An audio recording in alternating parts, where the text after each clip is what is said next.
Hi all, I'm Nell, the solo mom. She cheated, then blamed her ex, the online subscriber that ruined everything. Her affair with a subscriber exposed. You know, one thing I've learned as a solo mom is that people don't always cheat because they're unhappy. Sometimes they cheat because they can. And today's story, this one is different because this woman didn't just cheat. She wrote the story. She told everyone it was my ex's fault. But was it really? Or was that just the easiest lie to live with? Let me tell you about Mara. Mara was what many people would call settled. Not rich, not struggling, just stable. She had a man, let's call him Ralph, a foreigner, older, calm, predictable. The kind of man who pays the bills, doesn't argue much, doesn't create drama, but also the kind of man who slowly becomes invisible. And Mara, she started feeling it. Not pain, not abuse, just boredom. And boredom is dangerous. It started small, a live stream, a few followers, some comments, "Hi beautiful, you look amazing tonight. I wish I had someone like you."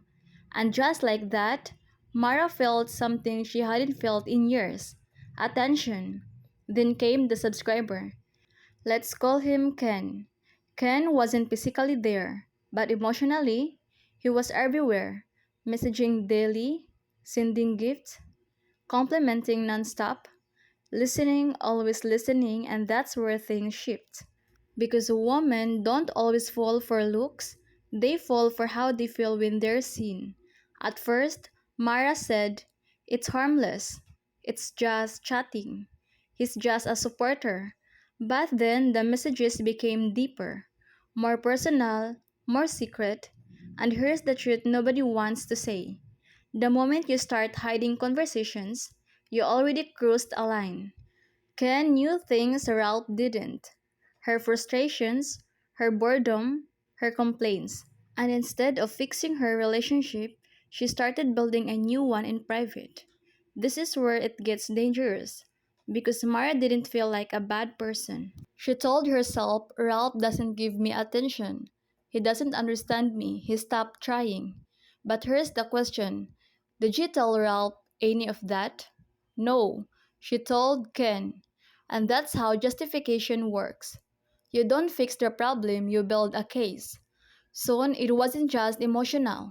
Late night calls, private photos, words that should only exist between partners. And still, she said it's his fault. Let's that sink in. This is the part that I want you to really understand, because this happens a lot. Instead of saying, "I choose this," she said, "You made me do this," and people believe her. Because blaming someone else is easier than facing yourself. Let's break it down. Did Ralph ignore her sometimes?